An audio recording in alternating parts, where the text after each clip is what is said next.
And I think we're live. Good evening. Good evening. Good morning. I don't know what terminology exactly you want to use, but we are live. We're here on another episode of the Heron's Haven podcast. Welcome to the SoFlo Soccer channel. It is a very, very, very late night podcast. Something's going on with my stream. It just reset. So we'll start over. Ladies and gentlemen, good evening, good morning, wherever you're from. Welcome to another episode of the Heron's Haven podcast here on the SoFlo Soccer channel. Inter Miami versus Vancouver Whitecaps post game reaction. It is currently 1:02 in the morning Eastern time. Very, very late. We have never ever done a podcast this late before. Um, but the match just ended. Miami took the 2-1 win in Canada. And I'm very, very happy. I'm very, very, very happy. We have a couple of things to talk about here. We're going to go over the starting lineup. We'll go over some individual performances, talk about how everybody played, and yeah, and then we'll talk a little bit about the next game, which is next Wednesday, home game against Atlanta. Um, so yeah, let's talk. Let's take a look. Well, first of all, we took this 2-1 win. No Messi, no Busi, no Suarez, and we still got the win. And not even just the fact that we got the win. Besides that fact, right? We played so well. We played amazing, in my opinion. We played so well, and I'm very happy. I'm very proud of this squad. It proves it's proving a lot of the haters wrong just based off today. We were struggling against the haters, right? The haters are always saying this team is nothing without Messi. This team is nothing without Suarez. Nothing without Busi. And Inter Miami were proving them right for like the longest time, right? With no Messi, with no Suarez, we were pretty much nothing. We couldn't score goals. We couldn't create chances. But tonight showed a lot of promise for this club in terms of the quality of depth, just the quality of the players outside of the Fantastic Four. Robert Taylor, Leo Campana, Redondo, Bright. It's just Gressel. It's just awesome to see. It was amazing to see them play tonight. We played an amazing two halves. In the second half, maybe the closer to the last maybe 10 minutes, we were suffering, right? We were suffering, uh, trying to hold on to that win. But honestly, I thought we played well, a lot better than what I expected with a team with, like I said, a team without Messi, Suarez, or Busi. Ace Lionel, welcome to the chat, man. We felt kind of scrappy at times. Oh, absolutely, man. But like, we're never gonna have a perfect game, right? But in my opinion, this was, like I said, this was a lot better than what I expect, like how I expected we were gonna play. A whole lot better. Um, and yeah, and I'm glad that we got this result. I said either we're gonna get a 1-1 tie or a 2-1 win, or maybe a 3-1 win. But I was predicting a 1-1 tie or a 2-1 win, and we got the 2-1 win. So I'm honestly happy. We're gonna go over the team right now. Let's talk about the starting 11 real quick. It's the starting 11 was literally the same 11 that I predicted the day before, yesterday. So obviously I recorded the podcast a day early. Normally I record them like literally 24 hours before the game, but I had some spare time and I recorded it 2 days ago, which is Thursday. And my starting 11 was pretty much what they put out there. I mean, like, um, my starting 11, like before they confirmed Messi and Busi and them not traveling, I had Messi starting, as Suarez starting, and all that. But ever since they confirmed, which is literally like 30 minutes after I finished my broadcast, I changed the whole like starting 11. So this was my starting 11. Let me see if I can actually pull it up here. I cannot. Okay, that's fine. I'm gonna just tell you guys. So in goal, I had Drake Callender with Jordi Alba, Kritsov, Aviles, and Chelo in the back, with Gramashi, Bright, and Gresso, literally, and Taylor, Campana, and Rojas. You can literally follow me on Twitter, follow me on Instagram. I literally have the post up. Um, and I have like a whole graphic that I made. But yeah, that was the literally the starting 11 that I predicted, and I had got it spot on. I mean, like I'm pretty sure like everybody had this starting 11, or at least for the most part. Um, and yeah, and we have a couple of things to talk about here. The defense played great. We defended well. Let's just start there. Drake Callender had a great game. We defended very, very, very well. Really, a couple of crucial saves, from Drake. Um, I liked the effort from. I liked the effort from everybody, man. Like from Jordy, from Kritsov, from Aviles, from Cello. I mean, obviously, I've talked badly on Kritsov's name recently, obviously, and I feel like a lot of us did, right? Because of his slowness, because of just his type of game, right? The way that he plays doesn't match everybody else. But I thought tonight it was very, very, very it was very useful. It was just he was just a rock. He was a solid rock in the back. Aviles was very mobile. Chelo was up and down the field. Jordi Alba was getting up and down, helping in the midfield and on defense. Like I thought it was really, and on the attack, obviously for Jordi, really, really well with the defense, man. The back four did absolutely amazing tonight. For the midfield, I thought Kremashi was out of his game. Like that wasn't Kremashi's game, in my opinion. I thought he had a couple of moves that were good. I think overall he could have done a lot better. I was hating on Bright for a second for the beginning of the game. I was hating on Bright because I thought he looked nervous at first. I don't know why. Maybe I wasn't paying too much attention to him, but I thought he looked a little nervous at first and reacting pretty late to certain situations, and I don't know, he just looked off. But then the more I paid attention to him, the more I realized he seemed very composed on the ball, very patient. He looked very calm and confident on the ball. So he impressed me for playing a full 90 minutes because we've never seen I don't think we've ever seen Bright play a full 90 minutes before. So him and more, right? And at 8 minutes of added time, which we'll get to in a sec.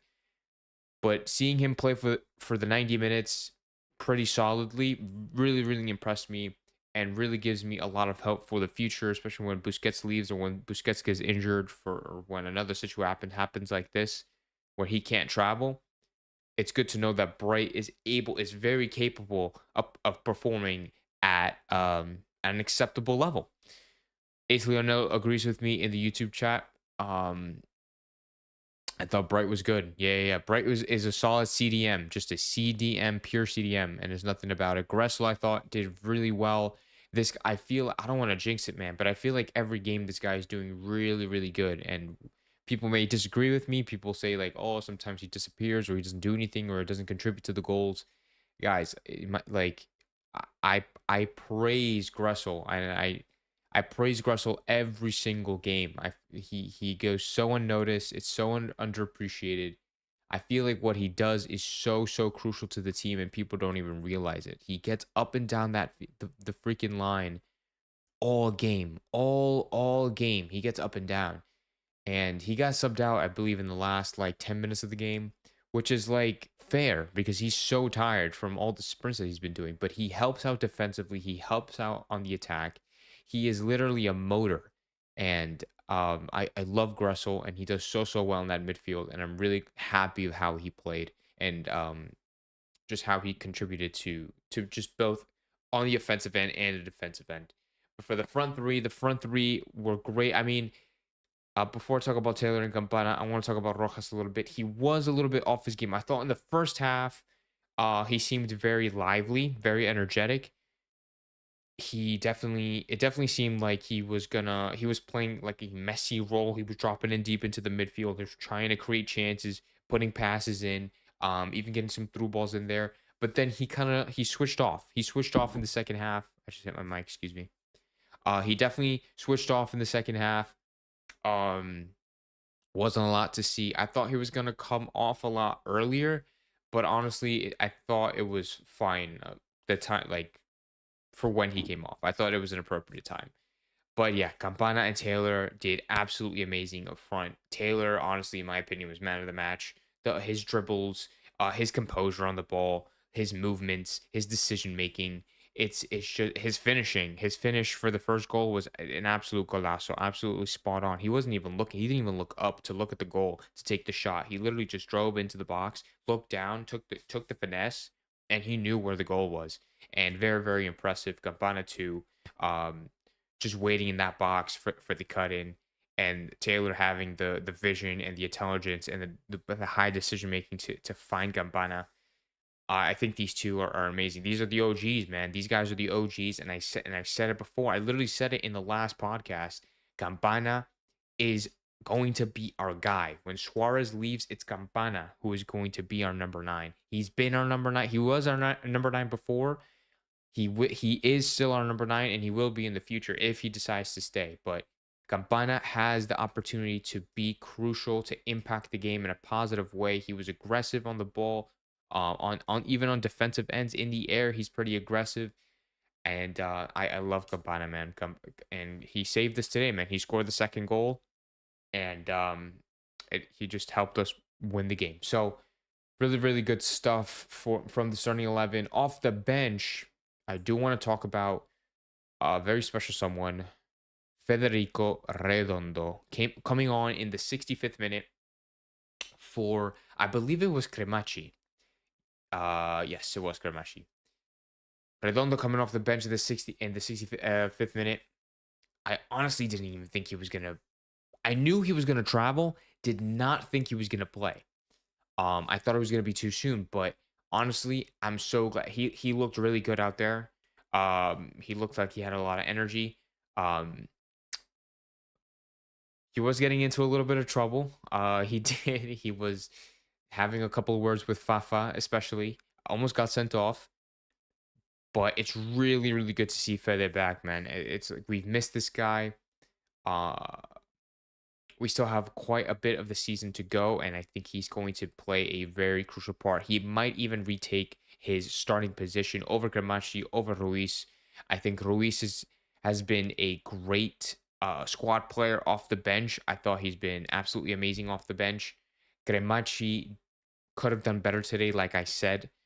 Federico Redondo did well off the bench, in my opinion.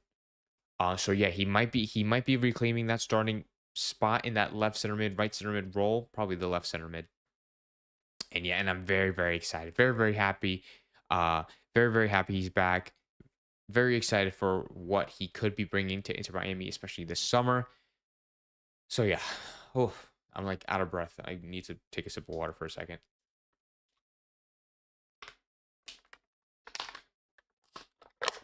But yeah.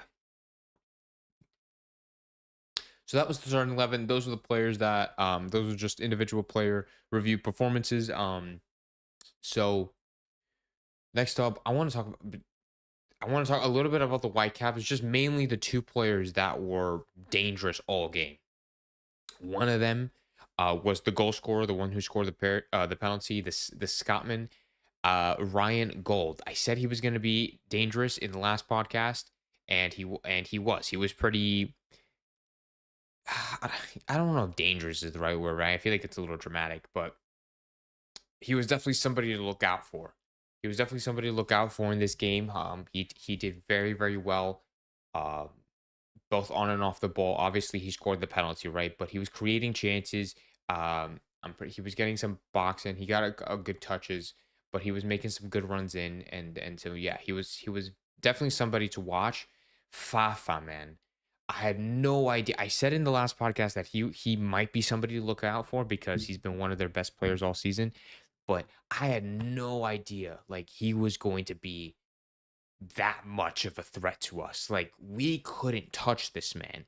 And it was so scary. Every time that he got on the ball, I was like, yo, somebody tackle this guy. Haitian, 33 years old, left wing. Jeez, man. I mean, he won the penalty, but dude, he has so many passes. He had so many. How many shots did this guy have? Maybe like 3. And he was just dangerous. His dribbling was insane. He would always manage to find the space in between two defenders when there would be Chelo and let's just say Rojas or Campana or Redondo or whoever. When two Inter Miami defenders would get on top of him, he would somehow find the space in between them to get through. It was so insane, and it was so scary when he would drive into the box, because you would just think that he's going to score. Whether he's going to score, pass it, or get an assist, or something bad was going to happen every time he touched the ball. So it was very, very scary seeing him on the ball. I'm very, very glad he didn't do anything in terms of scoring or getting an assist. But yeah, honestly, Chelo and maybe Aviles could have done a little better job defensively when it came to that. I thought Kristoff was so good. I thought Alba was good, but yeah, Fafa man is an absolute monster. He's a beast, and I'm glad that it could have been a lot worse. It could have been a lot worse. We could have seen a whole different side of Fafa that that would have just completely ended us. But anyways, we have Skrilla in the YouTube chat saying Rojas needs to play in the midfield. But good game. The defense was good. Kristoff did good. I 100% agree, man. Kristoff did amazing. The defense was solid. Aviles and Chelo could have been a little better, I feel like, in my opinion. But overall, it was still good. Rojas needs to play in the midfield. He's an attacking player regardless. I feel like him in the midfield is not going to work because now that we have Redondo back, we have Redondo, Bushi, and Gressel in the midfield. I am not putting in Rojas in for Gressel. Rojas is like a Messi, if that makes sense. I know it's like you can't really compare the two, but I feel like his play style would be similar to a Messi. He plays out on the wing, he moves centrally, and he drops deep to grab to get the ball, and then he starts to create opportunities and put passes in. I think naturally, I'm pretty sure he plays on the left wing. That's what he played in Racing. He would play on the left wing. I think they put him on the right so that he can cut in and like drop in deeper. Because obviously they had to adapt without Messi, right? But I'm glad that didn't change the formation or anything and just simply move Rojas to the right. Kristoff gets hated on so much. 100% agree. I mean, I'm literally a Kristoff hater, and I'm not even gonna deny it because there's way too much evidence of me talking bad on Kristoff's behalf. I mean, like I don't completely bash him, right? I always say that he's a great player, a great defender, but there are certain qualities of him that really lack or really negatively impact our defense. But tonight was really, really well, and I have to applaud him. I have to give him his flowers because he had a great game. Skrilla says we just need to stop playing the ball back with the goalkeeper. It's too dangerous. The pass we do. I understand. I understand it completely because in the past we have horrible PTSD when we do pass it around the back and passing it to the goalkeeper with Drake Calendar making mistakes, the center backs making mistakes. Um, we have to get better at those short distributions. We have to get more comfortable, more confident with them, and I feel like it might be a risk, but honestly, like if it helps them to be better in the future, then by all means go for it. Hopefully it just doesn't lead to another calendar own goal or just a center back mistake, not being able to control the ball or passing the ball weirdly or whatever.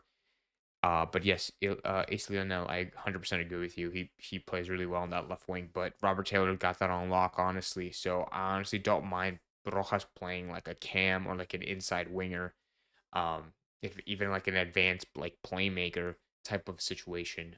With Bright as like a solid CDM, like he's a pure CDM. He's not gonna get up, right?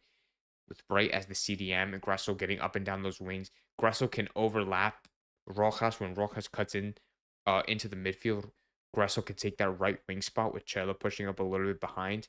And then Kremashi also playing like an attacking midfield role. Whether he goes wide or goes into he does like a little underlap. I think it's still very, very I think it's still very dangerous. I think it's a great tactic, it's a great formation. It was a great yeah, just a great tactic to use against this Montreal side. Skrilla says people need to give that credits because he put a good formation. I mean, absolutely. We were definitely talking smack on Tata for the majority of the season because of playing at the five at the back, five midfield or whatever. But this 4-3-3 is really, really working now with these players. I feel like they've definitely adapted to this style of play, and it works. It works really, really well. So yeah, huge props to Tata.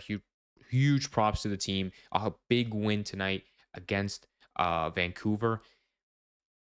It's exactly what I predicted, right? A 2-1 win. I either said it was going to be a 1-1 tie or a 2-1 win. But 100%, I'm so happy with this tie or with this win, not tie. And yeah, I'm really, and it was on turf too. So we play again on Wednesday. We head back home on Wednesday to Chase Stadium against Atlanta. Let me pull that up really quickly. Yeah, 7:30 p.m. kickoff, May 29th. Now that we have Redondo back, I'm feeling much more confident in the midfield, especially obviously we're going to pretty much have our entire starting 11 out on the field. I mean, we're going to have Messi, we're going to have Suarez, we're going to have Busi back. So, honestly, this game against Atalanta should be like absolutely like we should be destroying these guys. With this win, we do take back first place, but Cincinnati are still a game in hand. They play against Nashville, who haven't been having the best season. In 14 games, they've won 3, tied 7, lost 4, which is very bad. -3 goal difference, 17 goals, 420 against. But yeah, but for us, like I said, we're playing against Atlanta. They're having a horrible season as well. 14 games played, 3 wins, 4 draws, 7 losses, 17 goals, 17 against. They haven't won a game in their last 5. They're in horrible form. Horrible form. And I honestly, them getting a result at Chase Stadium is extremely unlikely. It's extremely unlikely. And I feel like a kind of a broken record, but like there is just no universe. I say this all the time. There is no universe where Inter Miami should be dropping any points to these lower table sides or these sides that are having bad seasons. Montreal, Atlanta, Nashville, even Orlando when we tied them again, tied them 0-0. New England. Like there's just simply no way that we should be dropping points since he's still winning. Atlanta's so bad right now. They don't have Almada and their 9 Giacomakia. I was actually looking at that guy. I was looking at him. So they're missing those 2 guys, right? So yeah, if anything, it should make our lives a lot easier. Them missing key players. They also have a couple of injuries as well. We should be destroying Atlanta. We should be destroying Atlanta, right? Um, but yeah, I'll get into I feel like I don't know. I feel like I haven't talked a lot about the game tonight. I mean, like I'm just really happy. Like right, like I'm just really happy with the performance. I talked about pretty much every player. Oh, I do want to talk about what. First of all, I want to talk about 2 things or 3 things. I'm not one to blame the referee on things, right? I like as a referee myself, as somebody who supports referees and know what it takes to be one, the mentality, the mindset, the thought process, the science behind officiating a soccer game, football game is very difficult. Being a referee is very difficult, and it's an underappreciated job, right? Nobody understands it. Even if you think you do, you don't. You don't unless you pick up that whistle yourself and you actually try to officiate a proper game. Um, I thought not that it was questionable, but pretty much every single foul that's happened this game were yellow cards. The majority of them were well deserved, 100%. He definitely could have sent off maybe 1 or 2 players. Our players, especially with Federico Londo could have got sent off. Campana could have got sent off at some point. I think Fafa could have got sent off. Excuse me. Fafa could have got sent off. Um, Somebody from the Inter Miami bench got sent off. One of the staff members got sent off. Don't know who it was. Apple TV did a really bad job, and yeah, they just whatever. They don't ever show like proper like camera angles of things, like of the action that's going on, and I feel like there's always errors. I always have problems watching things on Apple TV. I don't know if you guys have the same issues, but yeah. Um. Anyways, So yeah, I mean, I love this referee too. Like the center referee that did it, he's a really good referee. I like his style. I like his enthusiasm and his ball knowledge. It's really really good. Um, but yeah, no, it was just kind of sometimes the game would get out of control a little bit. But I mean, at the end of the day, I thought he did well. I was really questioning that penalty call that Vancouver had. In my opinion, there is just no way on planet Earth that that is a penalty. Like, literally, El Toto Aviles, like, got in front of him, and yes, he, like, shoves Fafa, but it's like, it's definitely not enough, in my opinion, to be a penalty. Like, it's not like Toto, like, charged him from the back. It's not like he went and drove his shoulder blade into his chest or something. It was literally like, they were literally shoulder to shoulder, and Toto wanted to just, like, give him a little well, Toto just gave him a nudge, and it looks bad on the replay, but honestly, like, I didn't even think twice. I thought, like, they were just gonna like, not allow the penalty kick, I thought, and just move on with the corner or whatever it was, but, they didn't, and I thought that was a I disagree with that call 100%. Another thing that I disagreed with was the 8 minutes that were added in the second half. Like, did anybody, like, was I the only one questioning that? Why were 8 minutes added in the second half? Nothing in the game happened for there to be 8 minutes added on. Maybe at max 3 or 4 because of like the substitutes. They had to check the VAR in that second half, and there was like a couple of arguments, during like a corner kick or something, or when the play was dead. The referee would try to calm down the situation, but for 8 minutes, I thought that was way too much. And we got really lucky that Vancouver didn't score. If they gave 8 minutes and Vancouver scored and tied the game, that would have been horrific. And I think the official would have definitely they would have given him an earful. But yeah, Aviles needs to be careful, says Skrilla. He needs to chill out. I think a lot of the Miami players need to chill out. That game was very not chippy, but they were trying to get into each other's heads. A lot of words were exchanged between Aviles, Campana, Redondo, Fafa, especially Fafa was running his mouth. It was just a lot of Jordi Alba was giving him a mouthful as well. But yeah, everybody on the team was just pretty much on edge. I mean, like, it was a tight game. It was a very good game, close game, and Montreal were doing everything that they could to come up with opportunities. But with Fafa and Gold, like, just having them carry your team, it's not going to be enough, right? So yeah, everybody had to chill out. But at the end of the day, it's fine. Like, we got the win at the end of the day. We secured the 3 points. If Cincinnati win their next game, which they should be, we'll drop to second, but that's absolutely no problem. They're playing against Nashville. They should be getting that win. Um, but yeah, uh, next game is against Atlanta. They're doing a horrible season. They're having a horrible season so far, and I think we should be getting the win there. I'll talk a little bit more about that in the preview. When that time comes, I'll do that on Tuesday. I'll make sure to like wait until all the news and everything gets actually confirmed before I do a podcast, because then I end up doing recording a podcast, and then like some breaking news comes out 30 minutes later, and it's like, well, I just had a whole podcast and this couldn't have come out earlier. So yeah, I'll save that for the preview, but I think it's going to be the end of this post game reaction. I think I've talked about everything that I wanted to.